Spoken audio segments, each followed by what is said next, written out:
Bom dia a todos aí para a nossa audiência. E eu tenho aqui a grata satisfação de receber o meu amigo, o professor, doutor Hélio Gustavo Alves, um PhD, um advogado, consultor, especialista aí na área previdenciária, tributária, entre outras especializações. O professor Hélio é um acadêmico aí respeitado, dá aulas aqui em algumas universidades, faculdades do Brasil, no exterior também, principalmente em Portugal, e ele se especializou nesse tema, nos temas, né, previdenciários, e principalmente na questão do FAP, do RAT, que é um dos únicos tributos gerenciados no Brasil, onde as empresas podem fazer uma atuação para reduzir, né, uma boa gestão, entre outros fatores, que vai ao tema aí do nosso debate de hoje. Então, o tema do debate de hoje é as atualizações, né, do FAP 2022 e os seus impactos previdenciários e tributários, né? Eu fiz aqui uma lista de umas 30 perguntas para o doutor Hélio, né? Mas ele disse que não pode responder as 30, mas algumas ele vai nos responder, né, doutor Hélio? E eu já queria passar aí a palavra para você fazer as suas considerações iniciais, complementar aí a breve apresentação que eu fiz sua, e eu já quero abrir aqui com algumas perguntas, e se tivermos algumas perguntas aí da audiência também, a gente vai estar fazendo aqui para você. Então, seja mais uma vez muito bem-vindo, é um prazer tê-lo aqui conosco. Eu que agradeço, Evandro, você me convidar para fazer parte desse webinar, né? Mais uma vez com a Central Consult, que é uma empresa que realmente leva a educação corporativa para todo o Brasil. Então, é um grande orgulho estar aqui contigo. Vamos lá. Muito bom. Eu queria já fazer a primeira pergunta, que você já me colocasse qual seria mesmo o objetivo do FAP aí para a empresa? Olha, o FAP, na verdade, ele foi criado com um objetivo muito simples, né? O objetivo do FAP real é fazer com que as empresas que tivessem uma boa conduta no meio ambiente de trabalho, no labor ambiental, né? Essas empresas teriam uma redução da carga tributária previdenciária. E as empresas que tivessem uma conduta ruim no meio ambiente de trabalho, não se preocupando com o meio ambiente de trabalho na questão de doenças ocupacionais ou acidente de trabalho, essas empresas teriam uma majoração da contribuição, teriam uma punição. A ideia, então, é você trabalhar com o princípio da precaução, fazendo com que a empresa que pensa na saúde e segurança do trabalhador tenha aí uma redução da carga tributária. E aquela que não pensa tem uma majoração. Este é o verdadeiro objetivo do FAP, mas eu tenho várias ressalvas com relação ao FAP, a estrutura dele, jurídica, que foi construída, tá? Ela não atinge esse objetivo, ela está longe de atingir esse objetivo. Ou seja, na verdade, ele traz ali uma majoração para as empresas, inclusive que fazem um bom trabalho no meio ambiente de trabalho. Ou seja, que fazem uma excelente gestão de sinistralidade. Essa empresa também pode ser penalizada com a majoração do FAP, e esta é a grande injustiça. E como o FAP ele não é aberto na classificação de CNAE, né, a empresa nunca sabe se realmente ela fez ou não uma boa lição de casa. É uma grande injustiça. Mas o objetivo do FAP ele é bom, mas a forma que ele está sendo aplicado desestimula a empresa ao invés de estimular a questão do olhar da carga tributária. Perfeito. Me fala um pouco aí sobre qual foi assim as principais atualizações, as novidades aí na sua visão do FAP 2022. Olha, a grande atualização foi que a junta de recurso agora vai ter uma estrutura específica para análise dos recursos do NETEP, para que possa a empresa ter a resposta daquelas impugnações as quais ela fez, para verificar qual é a sua verdadeira classificação de KNAI no FAP, qual que é a sua o verdadeiro resultado, se o benefício foi ou não por incapacidade. Essa é a grande novidade. O que acontece? Hoje as empresas fazem a defesa, né, impugnando o afastamento, mas não tem resposta. Está sem resposta. E as empresas estão sendo majoradas com esses benefícios dos quais eles recorreram. Eu acho que a grande novidade é essa, né? Do resto, continua na mesma, todo o fluxo do FAP estrutural, ele continuou o mesmo. Só a grande novidade de que a junta de recursos vai abrir um braço específico para análise desses recursos. O que é bom porque daí a gente com certeza vai ter um filtro, né? Vai ter uma radiografia aí mais próxima das doenças ocupacionais, se a empresa é uma empresa que adoece ou não pessoas, porque até então me parece que as empresas estão adoecendo pessoas. Eu não acredito, viu, Evandro, como que um empresário monta uma empresa para adoecer pessoas. Eu não consigo acreditar nisso, sabe?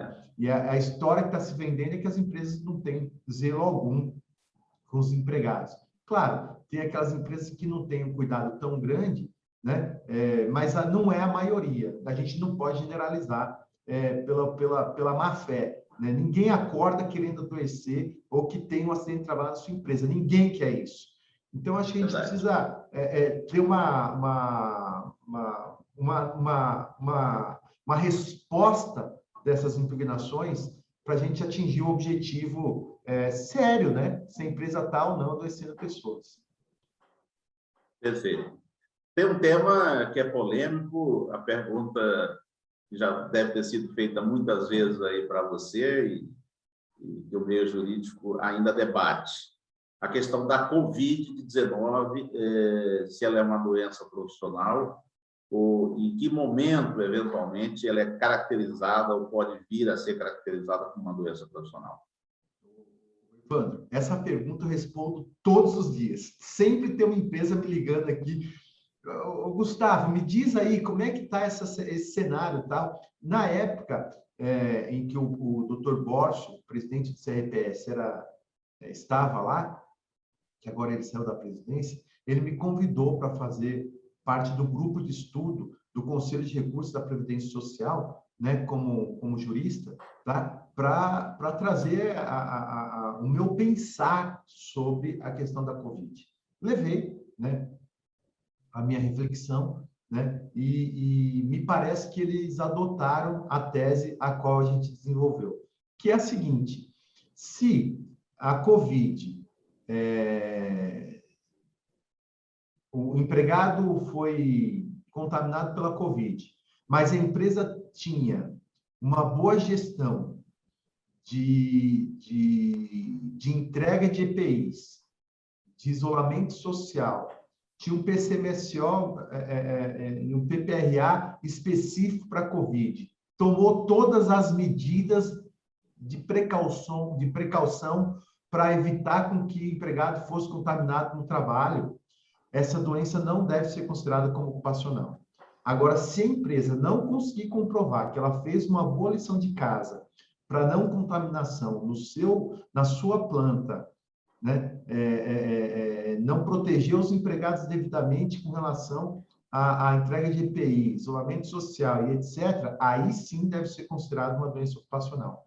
Inclusive naquelas empresas onde o empregado ele está de frente com a Covid, por exemplo, profissionais da área da saúde. Né? Aí, mesmo esses empregados não devem ser considerados como doença profissional para fins de FAP, diferente para fins trabalhistas, que é o que acontece com o acidente do trabalho, acidente de trajeto. No acidente de trajeto, a empresa não tem culpa alguma. Não tem culpa alguma. Aliás, eu fui o primeiro escritório que conseguiu excluir o acidente de trajeto do FAP, demonstrando que o FAP ele tem uma gestão e deve ter um olhar dentro da empresa, onde os empregados estão sobre a responsabilidade do empregador. Um acidente de trajeto não está mais sobre a responsabilidade do empregador. Como é que você vai evitar um acidente de trajeto? Não tem como você evitar. E por que a empresa vai ser penalizada por um evento qual ele não tem controle algum? E assim é a Covid. Mas não exclui os direitos trabalhistas. Ele vai ter a estabilidade, ele vai ter lá todos os benefícios do acidente de trabalho, né, ou de uma doença ocupacional. Ok, mas para fins de tributação FAP, o trajeto não é considerado. E assim deve ser a Covid. E eu não tenho dúvidas, viu, Evandro, que o Conselho de Recursos da Previdência Social e os tribunais serão sensíveis em garantir os direitos dos empregados que foram contaminados por Covid, mas não penalizar a empresa que abriu as suas portas, as empresas abriram as suas portas para atender a sociedade na época de Covid, né? Tiveram uma função social e vão ser penalizadas numa carga tributária por uma contaminação que nem se sabe se foi lá que houve, pode ter sido em outro lugar, né? Então, assim, eu acho que os tribunais e o CRPS serão sensíveis com relação à exclusão da Covid do FAP. Perfeito. Aquelas empresas que, naturalmente, ficar evidenciado uma má gestão, elas correrão o risco, né, não só do enquadramento como doença profissional, mas pode vir a ter impacto também na majoração do FAP. E aí, as empresas que têm comprovadamente foi identificado uma má gestão e a Justiça veio a reconhecer aqueles trabalhadores que fizeram o pleito como a Covid como uma doença profissional em decorrência dessas providências não tomadas. Não houve um bom isolamento social, não forneceu os equipamentos de proteção individual adequados, não tinha um PPRA específico, etc., etc. Isso ocorrendo poderá influenciar na majoração do FAP futuramente. E já dando sequência nessa pergunta, quais são os outros elementos que contribuem para a majoração do FAP das empresas? Olha, o MPT tem atuado de forma brilhante nas empresas que não demonstram um controle na proliferação da Covid, né? Então, a gente tem que parabenizar o MPT, que está atuando de forma brilhante. Algumas vezes de forma excessiva, né? Mas eu sempre acho que essa forma excessiva também é uma falta de conhecimento de algo novo para o MPT também, né? A questão da Covid e tal. E o Poder Judiciário está aí para coibir qualquer abuso de autoridade, etc., etc. Mas a empresa deve ser penalizada na tributação FAP, sim, se ela não cuidou do meio ambiente de trabalho, porque é uma responsabilidade muito grande. A gente está falando de vidas, né, Wanda? A gente não está falando... E você sabe que eu fui internado por Covid, fiquei internado 2 vezes, né? Foi horrível. Eu sou grato a Deus por estar aqui hoje. Então, assim, você não cuidar do meio ambiente de trabalho é um crime, inclusive, contra a vida, isso. E deve ser penalizado, né? E com relação aos indicadores que majoram o FAP, são 5, né? É o afastamento por doença ocupacional advindo de acidente, né? É afastamento ocupacional advindo por doença ou acidente de trabalho, e aí nós temos lá o auxílio-doença, né? Que é hoje o auxílio por incapacidade temporária, a aposentadoria por invalidez, que é a aposentadoria por incapacidade permanente, a pensão por morte acidentária e o auxílio-acidente. E um outro indicador, que este é o que eu considero um uma afronta à Constituição Federal, é o índice da classificação de CNAE. Que é esse índice aí? Você pega todas as empresas do mesmo segmento e o INSS vai lá e faz um levantamento de quem teve mais ou menos afastamentos. As empresas que tiveram mais afastamentos, mesmo que ela tenha uma redução de sinistralidade na sua planta, veja, vamos supor que a empresa X, ano passado teve 40 afastamentos, esse ano ela teve 10 afastamentos. Poxa, ela fez uma boa lição de casa, né? Nós tivemos aí quase 70% de redução de sinistralidade. Mas, de repente, uma empresa sua concorrente teve uma lição de casa um pouco melhor. Nessa classificação de CNAE, você pode ser majorado, mesmo tendo reduzido quase 70% dos afastamentos. Tá, mas e cadê essa lista? Que eu chamo de fator ghost, fator fantasminha. Cadê essa lista? Não tem a lista. E não entrego essa lista em nome do princípio do sigilo fiscal. Gente, o sigilo fiscal aí, ele não está sendo quebrado de forma alguma, até porque todos esses índices são abertos. São abertos. Então, na verdade, a INSS está maquiando ali e fazendo um cálculo à escura. Eu estou saindo para jantar, quando eu recebo a conta para pagar, não vem a discriminação do que eu consumi. Você vai pagar isso e é isso. Ah, mas o que eu consumi? Não, aqui é isso que você vai pagar. É isso que o INSS está fazendo. Eu entendo que fere o princípio da transparência e da publicidade. Né? Então, nessa hierarquia de princípios, né, não tem sentido você esconder uma classificação de risco das empresas que estão fazendo uma boa lição de casa, e eu, que sou uma empresa que não cheguei ainda num índice tão bom quanto aquela empresa, não saber quem é. Porque se, na verdade, o FAP ele tem como objetivo melhorar o meio ambiente do trabalho, eu, empresa que não estou fazendo uma boa lição de casa, porque tem uma outra empresa concorrente do mesmo segmento que o meu, que faz uma lição de casa melhor, deixa eu saber quem é, para eu ter como experiência positiva, para eu aplicar também essa gestão na minha empresa. Aliás, essa deveria ser uma lição de casa, uma obrigação de fazer do INSS. Olha, pega esses cases dessa empresa e leva para a tua. Então, o INSS está mais preocupado com o faturamento do FAP do que em proliferar as boas práticas daquela empresa que está melhor que a minha, na minha empresa. Não sei se eu consegui me fazer entender, Evandro.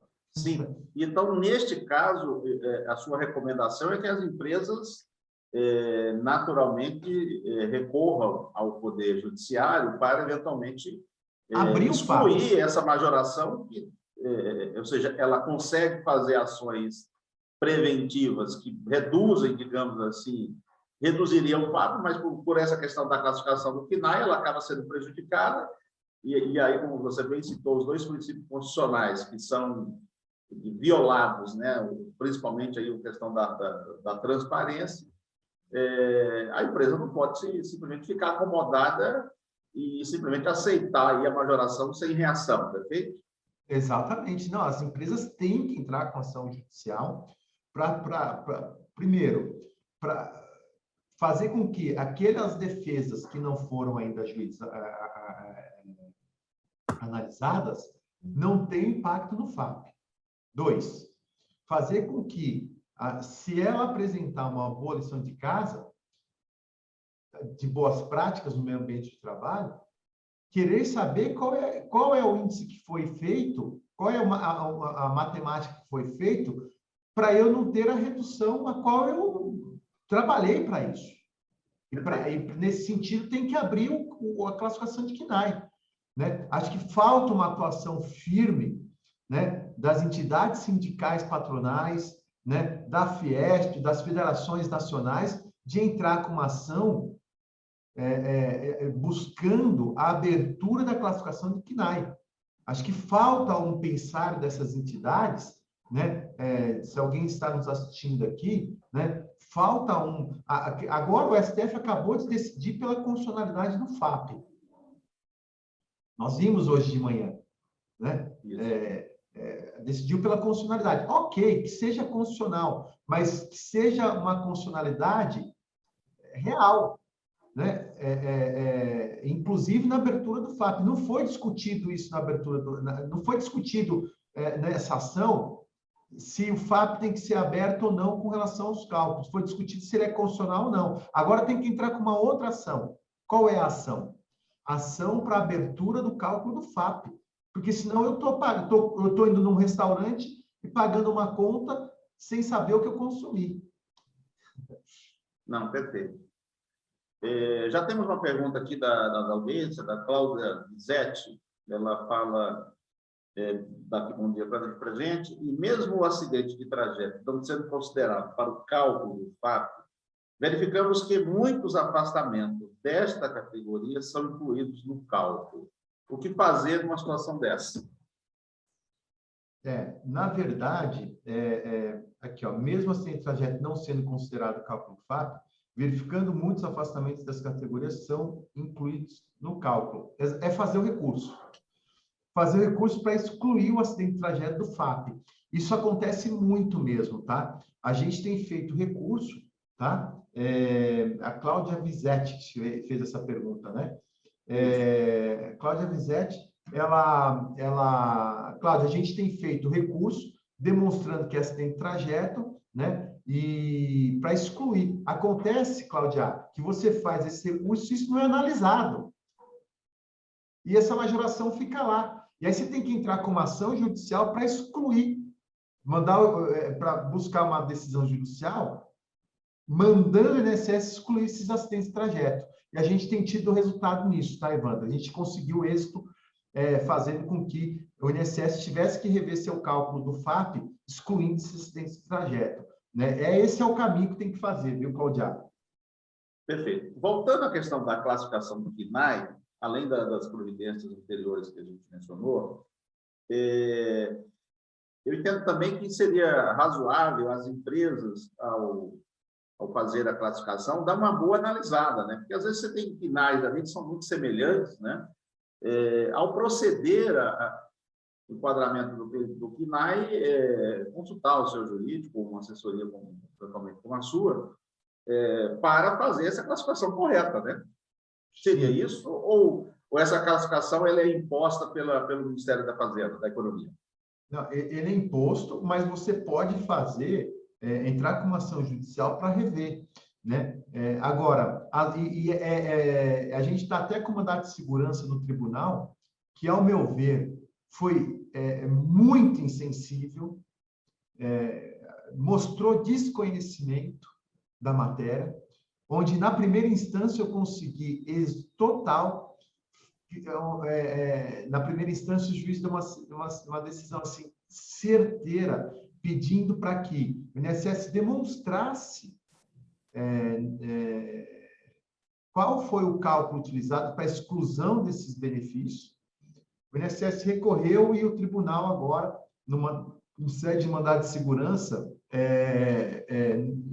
decidiu que o cálculo não pode ser aberto. Né? Claro, estamos recorrendo, né? Mas e aí falou que o cálculo que o INSS apresentou com a exclusão desses benefícios, Evandro, deu uma redução de 0,02%.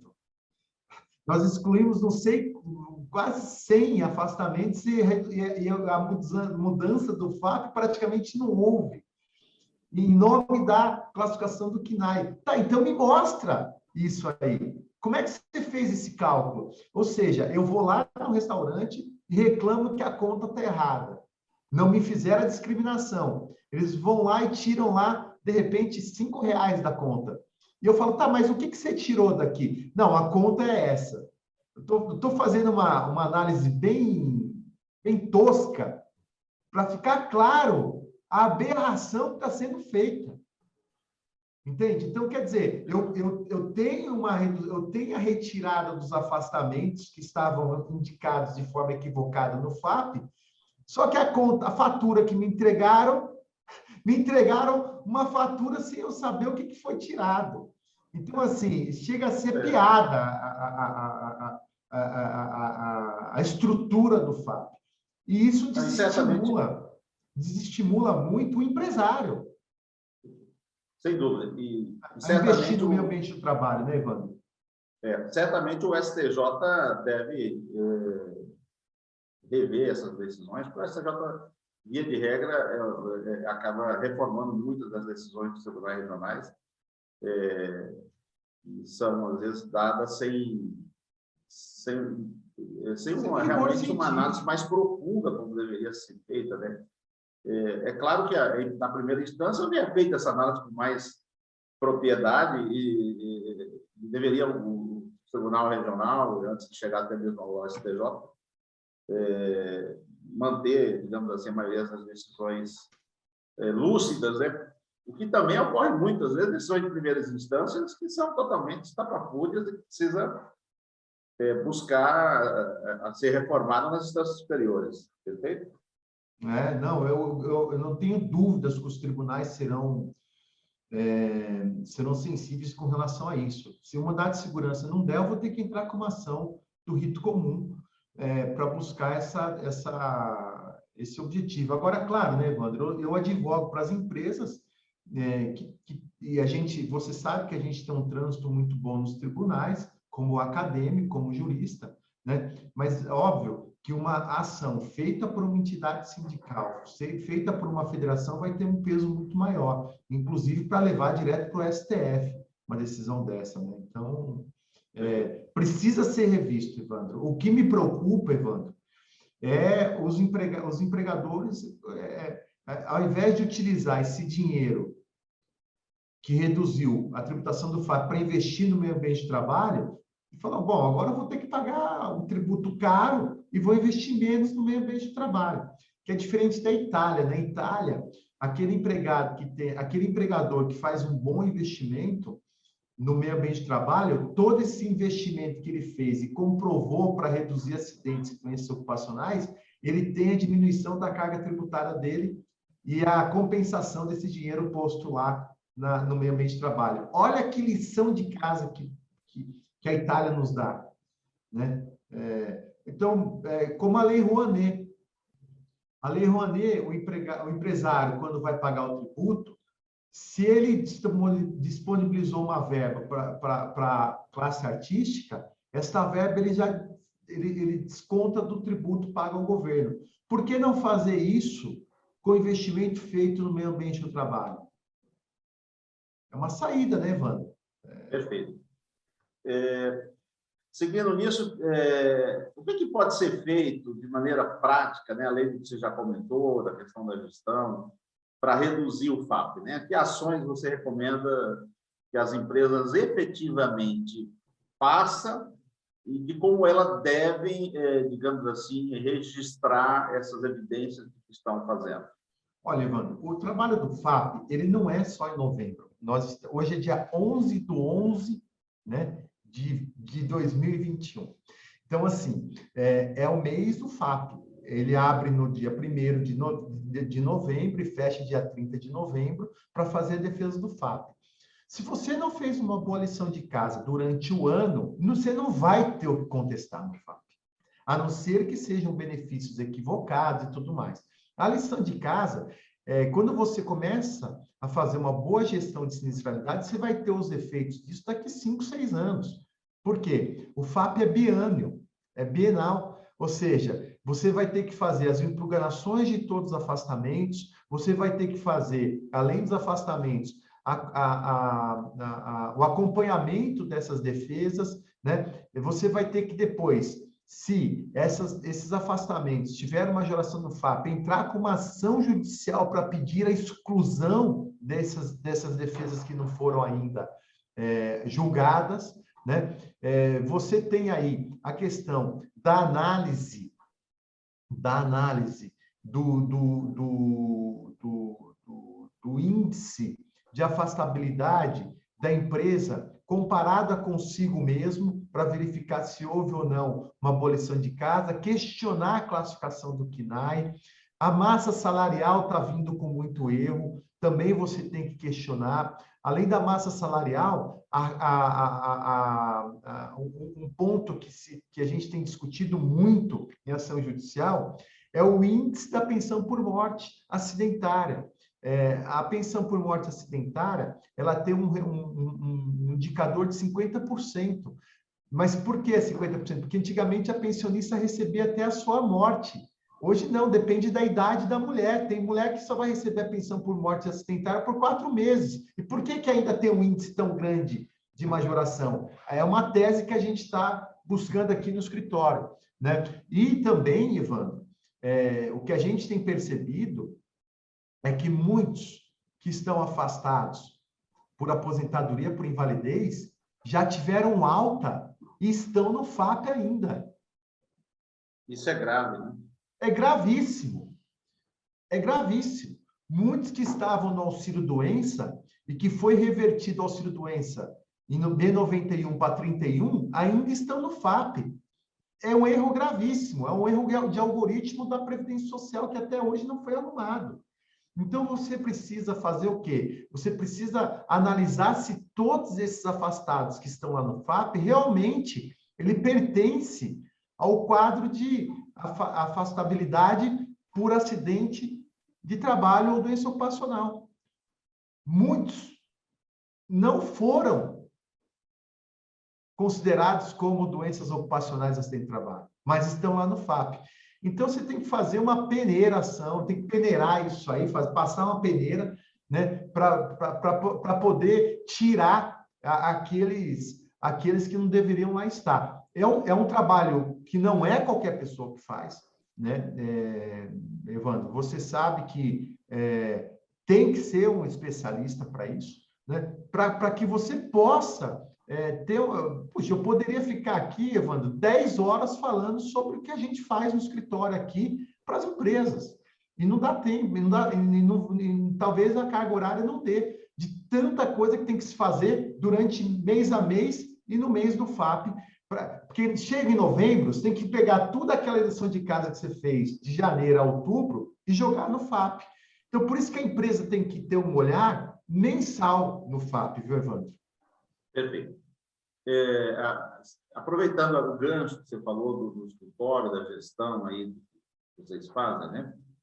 Eu queria que você me detalhasse melhor como se fala, precisa fazer uma boa gestão, as empresas precisam fazer isso, precisam fazer aquilo. Mas a gente não sabe como fazer, ou como deve ser estruturado, né, digamos assim, essa boa gestão, essa boa governança para que o FAP seja bem gerenciado e a empresa não tenha surpresas na sua majoração, pelo contrário, na verdade, que ela obtenha êxito na sua redução.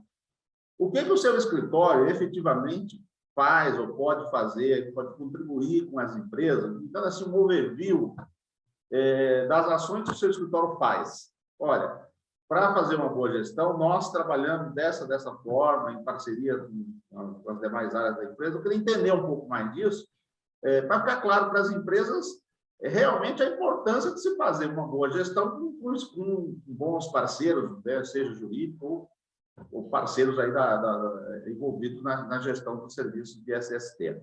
Ô, Evandro, a gente tem uma estrutura no escritório onde a gente montou um sistema, tá? Um sistema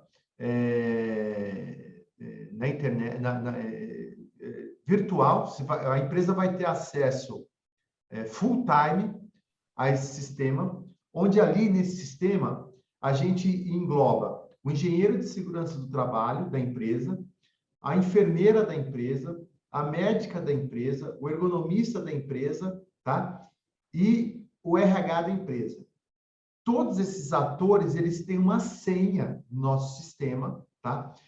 Onde, quando tem um afastamento, eles fazem o lançamento nesse sistema, toda essa equipe junta seus pareceres para verificar se a doença é ou não é ocupacional, e se o acidente é ou não é ocupacional, tá? E aí a gente faz as defesas. Então, a gente tem uma equipe no escritório que fica diariamente, tá? Full time, fazendo a gestão de FAP da empresa. Isso full time.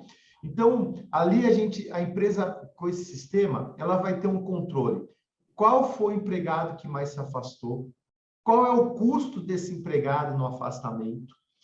Quais são as CIDs que a empresa mais teve no mês, no dia, na semana, no ano? Qual é o setor que mais afastou e quais são as CIDs que mais tiveram naquele setor? Então, o RH ele vai ter todo o chão de fábrica em suas mãos. E ele não vai ter ali um prejuízo de repente, ter um auxílio-doença acidentário concedido de maneira equivocada, porque nós já fizemos as defesas. E o que a empresa ganha com isso? Primeiro, a quebra da estabilidade do empregado.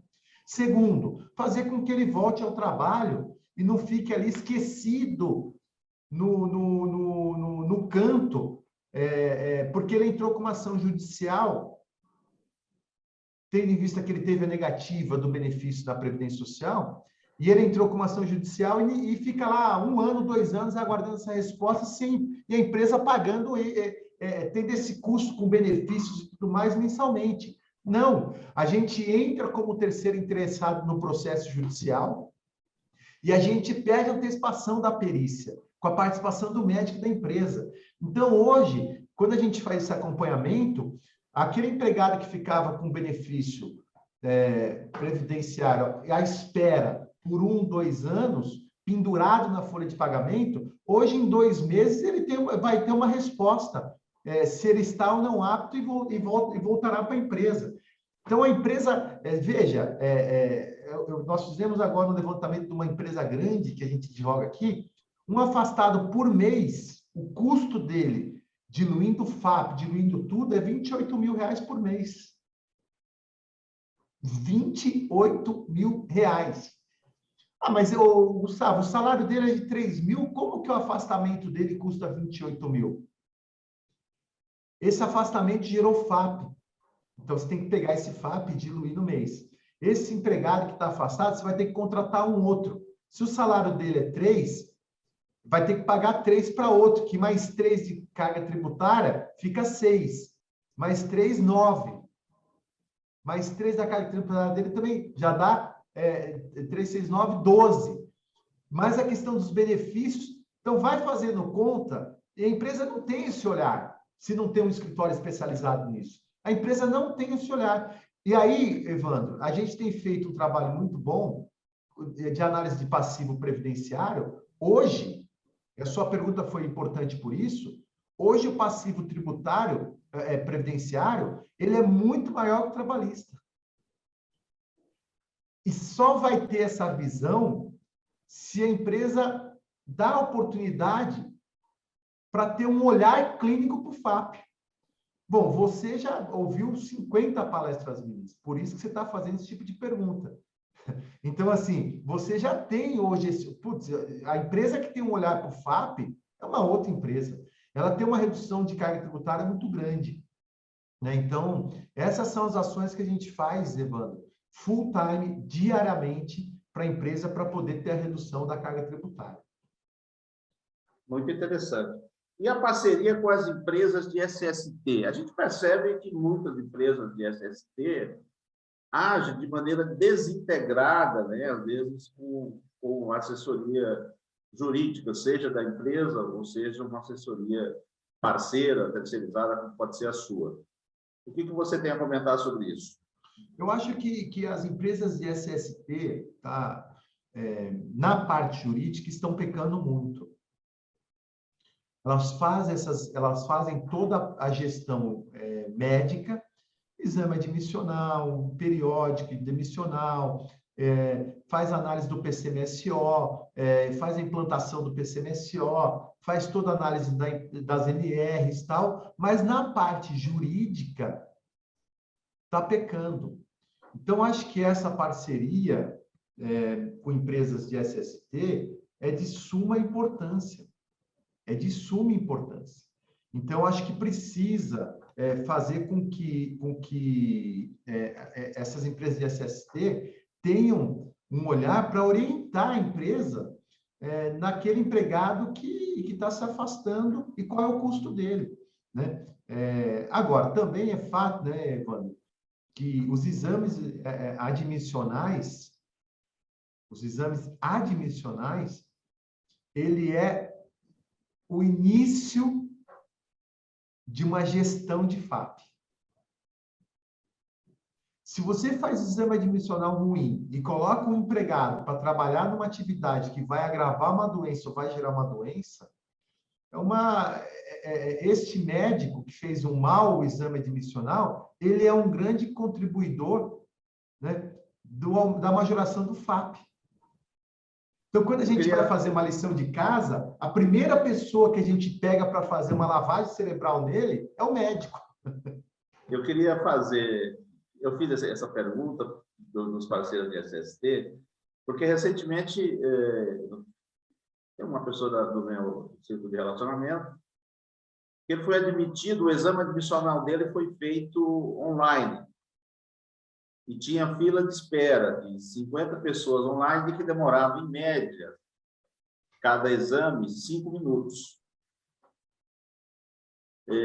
A gente sabe, inclusive, que parece que o Conselho Regional de Medicina proibiu esse tipo de coisa, mas é fato que muitas empresas, principalmente algumas empresas startups, ou até mesmo grandes empresas, estão adotando isso.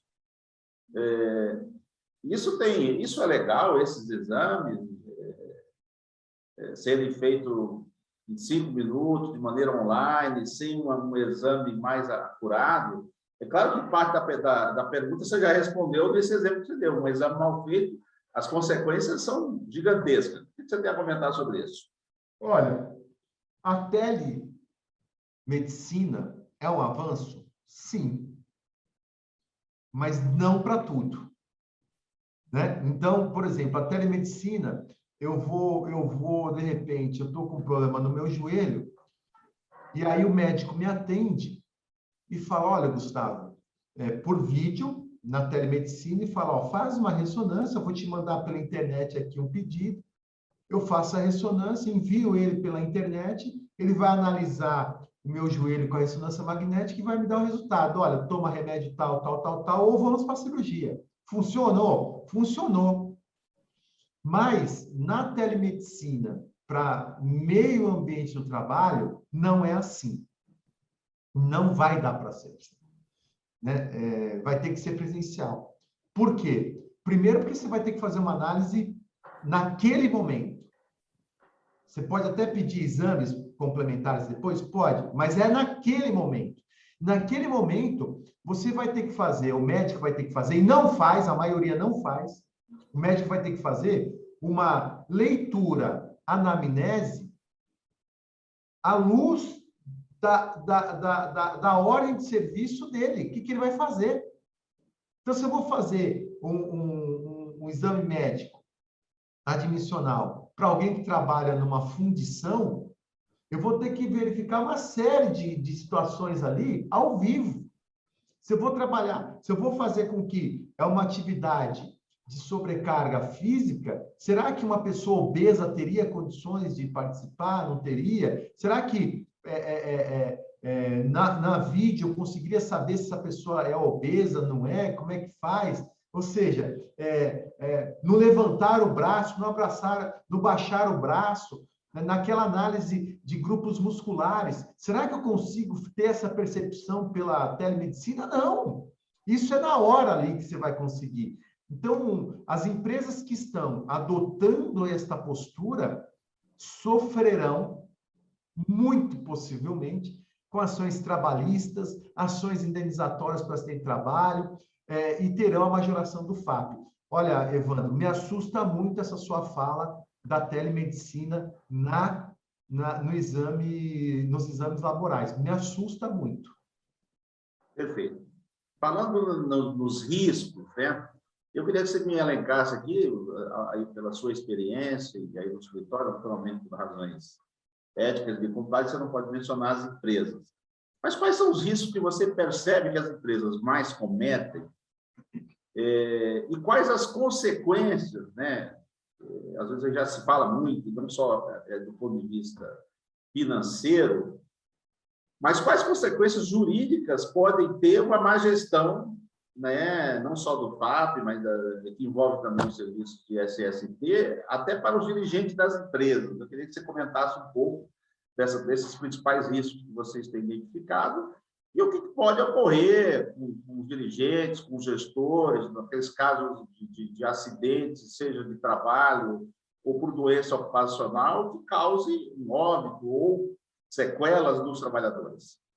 Olha, Evandro, sua pergunta é muito importante. A não gestão do meio ambiente de trabalho se caracterizada, o Ministério Público está entrando com ação regressiva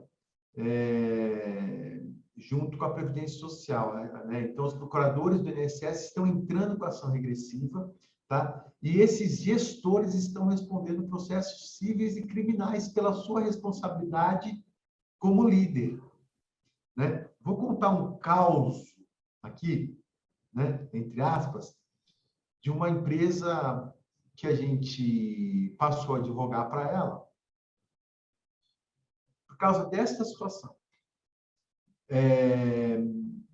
Era uma empresa que trabalhava com empilhadeira. Empilhadeira é difícil dar acidente, mas quando dá, é pesado.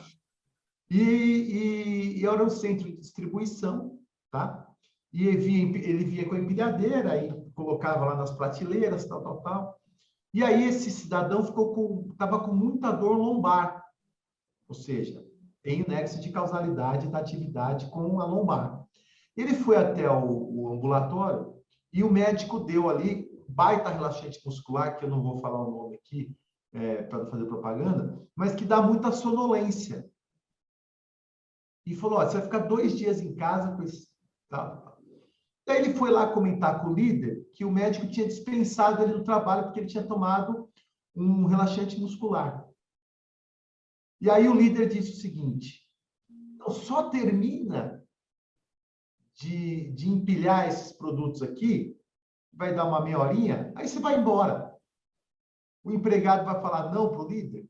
Ah, tá bom, vou lá fazer. Ele dormiu na empilhadeira, ele bateu numa daquelas gôndolas enormes, a gôndola caiu em cima da empilhadeira e de um colaborador que estava passando e morreu esse colaborador. Ele não morreu porque ele tinha grade de proteção da empilhadeira, mas matou um colaborador que estava a passar no corredor dessas empilhadeiras. Evandro, quem é o líder para passar por cima da ordem do médico? Se o médico falou, vai embora, ninguém, nem o presidente da empresa, tem o poder de falar, não, você vai trabalhar. O líder está respondendo processo criminal agora, processo civil, tá? Porque ele fazia, pior, ele fazia parte da CIPA, esse líder. Olha isso, mano. Pô, toda besteira feita, né? E ele está respondendo processo crime, inclusive. Tá? Então, isso é muito grave. E a empresa está respondendo um processo de ação regressiva, né? Onde o INSS está cobrando a pensão por morte que vai ser paga para a esposa e para os filhos daquele colaborador que morreu, além dos benefícios que tiveram afastamentos diante desse acidente. E a ação regressiva é altíssima, né? E o INSS ainda está pedindo dano moral coletivo ainda, né? Porque a empresa não conseguiu comprovar as boas práticas no dia a dia de treinamento, etc. Virou um fundunço. Então, isso é muito grave. E a ação regressiva, uma empresa grande, não é uma ação regressiva de R$1.000, R$2.000, é de milhões de reais. Isso é muito preocupante quando você não tem um olhar clínico, né, na gestão de sinistralidade. Evandro, não sei se eu consegui responder sua pergunta. Não, deu. Acho que foi interessante. É importante a gente sensibilizar a nossa audiência, e não só os que estão aqui, mas os que vão assistir depois a nossa live, sobre os riscos, né? Porque eu vejo, às vezes, muitos gestores não dando muita atenção nas consequências, né, digamos, de ações dessa natureza, né? Então, a boa governança ela envolve, né, uma série de ações, né, como as que a gente já falou aqui ao longo do nosso bate-papo, que são muito relevantes para a empresa, tanto do ponto de vista econômico, como essas consequências, né, jurídicas, até mesmo criminais, né, como é esse caso aí que você me descreveu. Mas estamos chegando aqui ao final da nossa live, a gente tem um tempinho aqui já se esgotando. Eu vou abrir aqui a palavra para você fazer as suas considerações finais, e dar aí um alô final para a nossa audiência, destacando os pontos relevantes que as empresas devem fazer, não só nesse mês, como você bem já colocou anteriormente, mas de uma maneira geral no dia a dia, para que ela tenha uma boa gestão, não só do FAP e digamos assim, das suas demais obrigações, não só previdenciárias e tributárias, as suas obrigações legais, digamos assim, de uma maneira como um todo.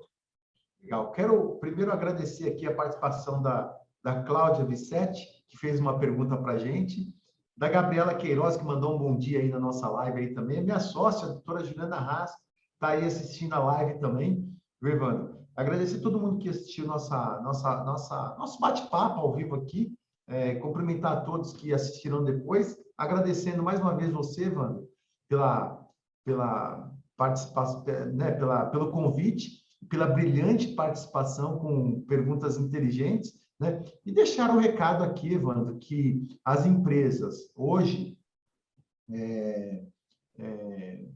que tenham uma visão econômica do labor ambiental, com certeza terão um rendimento, um faturamento muito maior no futuro. Eu costumo, nas empresas que a gente advoga, mostrar que, se há participação de lucros aos empregados, quem está tomando uma grande fatia do teu bolso na participação dos lucros é o FAP. E daí a visão começa a mudar. Então, acho que a ideia, além da diminuição do FAP, Evandro, a gente está falando de vidas. Não dá para a gente deixar pessoas adoecerem ou sofrer acidentes por má gestão. E, além disso, quando a gente fala de um FAP mal feito por parte do governo, nós estamos falando também de vidas, porque um empresário que tem um dinheiro tomado da Previdência Social de forma injusta é um empresário que deixa de crescer e gerar empregos. Então, acho que a irresponsabilidade da Previdência e não demonstrar qual é a conta que esse empresário está pagando, está fazendo com que haja um Brasil muito pior, não contribuindo com o crescimento do empresário. Só vai existir emprego com empresas. O contrário não é verdadeiro. Não vai existir empregados sem empresa. Não, tem que ter empresa sadia financeiramente para ter empregados, para ter emprego. Então, acho que é a lição que eu deixo aqui final na minha fala, Evandro. Perfeito. As empresas, as pessoas que queiram contratar a sua assessoria, como é que elas devem proceder? Com quem ela fala? Qual o telefone de contato, site, sinal de fumaça? Eu acho que a empresa para a gente localizar. A empresa que quiser entrar em contato com a gente para tirar alguma dúvida e tal, né, a gente pode entrar em contato comigo aí no meu escritório, né, o site, ou qualquer advogado, advogada, nossos alunos que quiserem entrar em contato com a gente, pode entrar através do contato com a gente, que é hgaadvogados.com.br, tá? Ou entrar em contato com a gente aqui, direto pelo Instagram e tal. A gente vai tirar as dúvidas de todo mundo aí, viu, Evandro? Como professor, eu estarei à disposição. Muito obrigado mais uma vez, meu amigo doutor Hélio, aí, um excelente final de semana. Um excelente mês de novembro. Eu sei que você está numa correria muito grande, que é o mês, digamos assim, da parte mais reativa aí de fazer as defesas, as ações aí para tentar mitigar um pouco dos problemas do FAP. Mas desejo êxito aí no trabalho, que eu sei que já é exitoso, você tem conseguido muitos resultados aí para os seus clientes, e eu espero revê-lo brevemente numa futura live aí, com um pouco mais de tempo. Na próxima eu queria abordar um pouco dos impactos trabalhistas, que você deu aqui uma pincelada, e eu acho que isso é importante. A gente pode convidar, além de você, e fazer aí o cruzamento do trabalhista com o previdenciário, que eu acho que é importante. Vamos marcar brevemente aí mais esse bate-papo para orientar aí as empresas do que elas podem efetivamente fazer, se ainda não estão fazendo. Legal, Evandro. Eu agradeço mais uma vez. Vamos ver se a gente consegue almoçar aí antes do final do ano, né, Evandro? Vamos ser. E bater um papo gostoso. Sempre bom estar contigo, tá? Muito obrigado aí mais uma vez. Vamos fazer a próxima live nesse cruzamento entre trabalho e previdenciário. Evandro, forte abraço, muito obrigado. Manda um abraço para toda a equipe.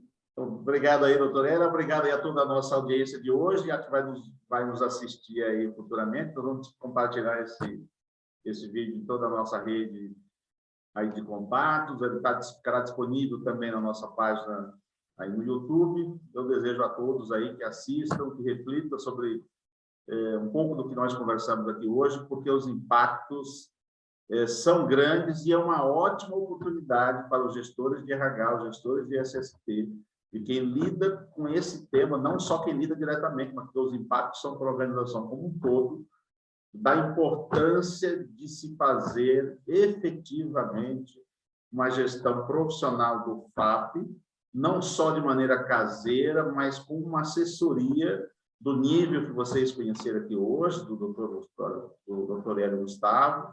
Certamente existem outras assessorias, e eu estou aqui, eu conheço o trabalho do doutor Hélio e sei que ele faz isso com muita competência e com essa visão, eu diria, 360 graus, não só olhando para a questão jurídica, né?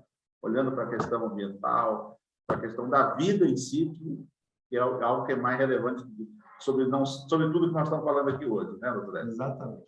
Evandro, obrigado mais uma vez. Valeu, fica com Deus, gente. Obrigado. Tchau, tchau. Tchau, tchau.